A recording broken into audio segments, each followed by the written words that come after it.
میدونم دوست دارید چشاتون رو با اسید بشورید. عاشقانه های یک ایرانی.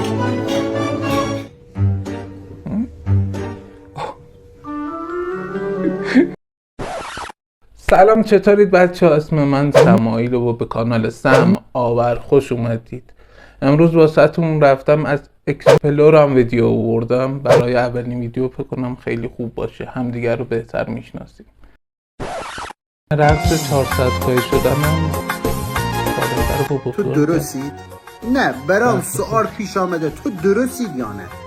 یه دقیقه نرس قد که آهنگت بی ناموس درقک. یعنی کی بمیری بیام خودم سر قورت لزگی برقصم. پوفی سر شکل ده. قرار نبوده همین این ویدیو انقدر سم باشه. آخه این همه جا چرا باره سر قبر بابا بزرگت رقصیدی؟ فکر نکنم روی بابا بزرگت شاد شده باشه. مادر عزیزم چای برام. اصولا ما پسرها کمتر خود شیرینی کنیم واسه پدر مادر. وقتی هم میخوایم خود شیرینی کنیم اصولا یه گندی میزنیم. نمونش با من نمیتونی زندگی کنی که. بکن هر روز صبح اخواب پا میشی یه پسر خوشگل جنتلمن کنار خودت میبینی که نمیدونی خوابی بیداری این یه رویاست چیه. خب اینجوری به اختلالات روانی برمیخوری. هر روز صبح بخوای منو ببینی. نه من به خاطر خودت میگم انقدر اصرار نکن. ناموسم میگه پسر جنتلمن، یعنی کدوم دختره حاضر با این ان باشه؟ مثلا خودش نیاز داره به یک مرد که پول لیفتشو، کاشت ابرو و موجه و این چیزاشو بده. نه کی به تو گفته خوبی؟ اصولا تو اولین کاری که باید بکنی اینه که ما تو جمع کنی. کم مونده شیر بدی، حداقل سوتین ببند. حالا میفهمم چرا یک سری پسرها اینقدر عاشق شت. یعنی واقعا باشگاه میرید این شکلیه؟ کدوم باشگاه میرید که ما بیایم حداقل از امکانات اون باشگاه استفاده کنیم؟ نمیخوام صدات بشنوم.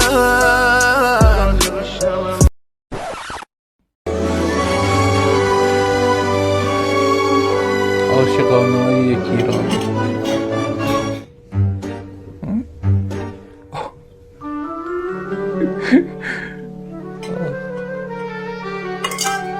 بمیرم واسه مرد ایرانی. 3 تا دوربین روش بود. حالا بعد بیا فردا به بچه بگو از قوری چای خوردن خوب نیست. شما با هم تو رابطه ای، درسته؟ دخترها بله، اون دوست پسر منه. پسرها نه ببین، میدونی این داستان داره، میدونی ما با هم این دو مشکل اعصاب داره، افسردگی داره، ما خودکشی. من باش کات کنم. خود لعنتی چرا پسرای لاشی رو مثال میزنی؟ الان پسر گردنگیر زیاد داریم، نمونهش زیاده. میدونی چی میگم؟ سینه نزن اینجا هیئت نی، راست بگو قمر کجات خیف کردی. سلام دوستان، سلام. بخیر، امیدوارم هر چی دست ممنون. خوب باشه. آقا برنج هاشمی علا داریم، فوق‌العاده عالی، با ضمانت مجبور تا آخرین گونه مصرف. یعنی شما این برنج رو از من بگید، سال بعدم به من زنگ بزنید بگید خواهی می‌خوام این برنج خوب نبود، من پس میدم. خیالتون راحت، با اطمینان خرید کنید. قیمتش هم فقط 110,000 تومان. خواستین سفارش بدید من براتون ارسال می‌کنم. ممنون. مچتو گرفتم. چایا چرا این بودن اون پشت؟ توی ادیت بعد از دیدن 10 بار ویدیو تازه فهمیدم اون پشت برنج چای نبود. کی گفته بلاگرهای مذهبی نمیتونن بی حیا باشن؟ اوه.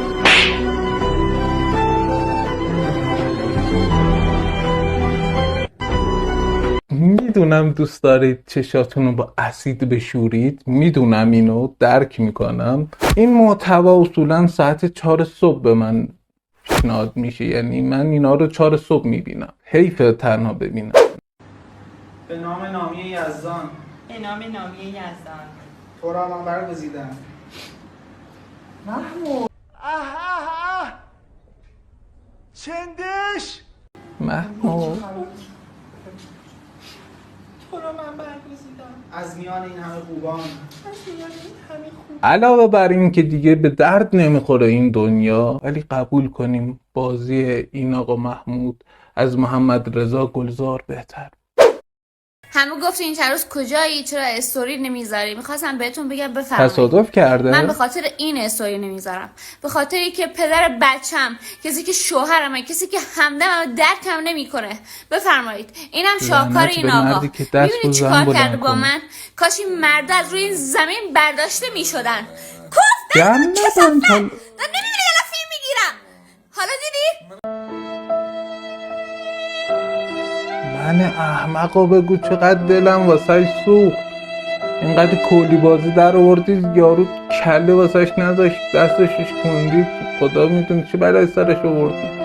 تو کامنت ها هشتگ نه به خشونت علیه مردا. عذرخواهی میکنم. چیزی میل دارید؟ من یه همبرگر میخوام. همبرگر؟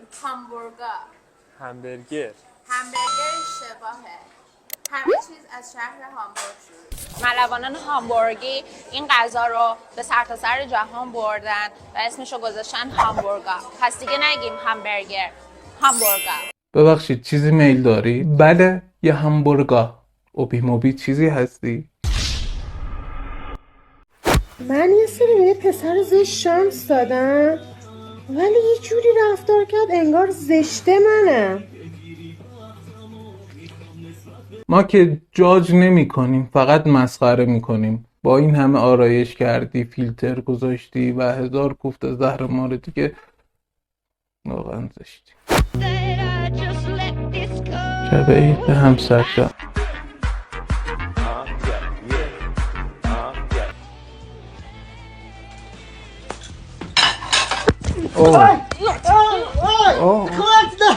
خب تا اینجا فهمیدیم این مسائل رومانتیک بازی ها واسه ایرانی ها قفله. پس تو کامنت ها هشتگ نه به خشونت علیه مردا. تهران؟ واقعا تهرانه حاجی پشما. من تو ویدیو قبلی گفته بودم مثلا من دارم توی ایران دیگه زندگی میکنم، مثلا ایرانی که اینا هستن توشون ایران ما نیست. 2 ساعت و نیمه که پنیک بهم دست داده و واقعا نمیدونم چیکار کنم و حتی دیگه نمیتونم یک ثانیه تو اتاق خودم باشم و هیچ کس خونه نیست.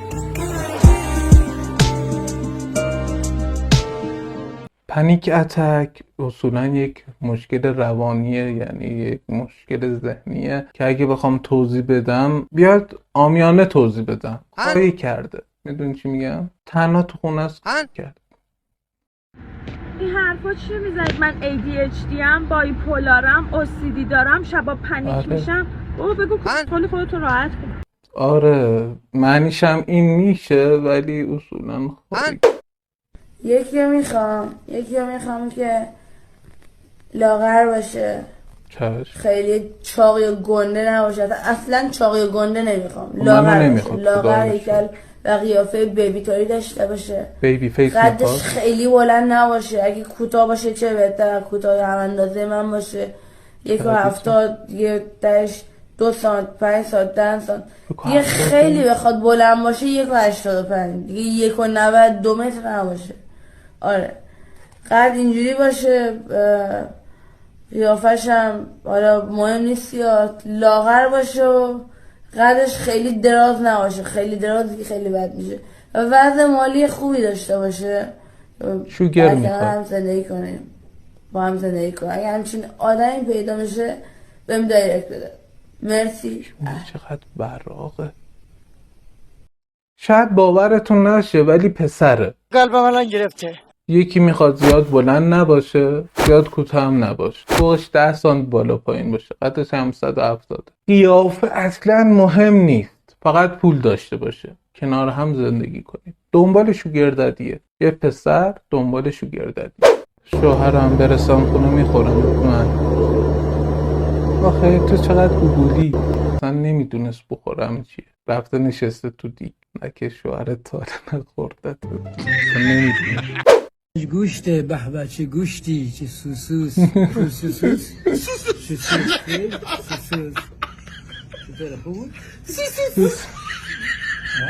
اما حسن جهانی شده، همش گوشته. اصلا توی کامنتات چرا نمی نویسید همش سوسیسه، همش گوشته. یاد شب عروسیت باش قهر. خدایی گار قهره. مرد توی عالم دیگه است، زنه باش قهر، اصلا همدیگه رو نگاه نمی کنن. مرد اونور رو نگاه میکنه، زنه اینور رو نگاه میکنه. کی مجبورتون کرده آخه؟ سلام، یه روش مؤدبانه است در مقابل آدمای نمک. اسمت چیه؟ یاسی. بیا بلسی. اسم خودت چیه؟ امیر. تو قیافت. راست میگه، با آدمای نمک زندگیتون راحت اینجوری برخورد. خیلی مؤدبانه. آی آی آهای خانم الهه، صورت زود باعث ماهه. آهای خانم الهه، صورت زود باعث ماهه. مگر وقت من سیاهه، شنید لب گمراهه.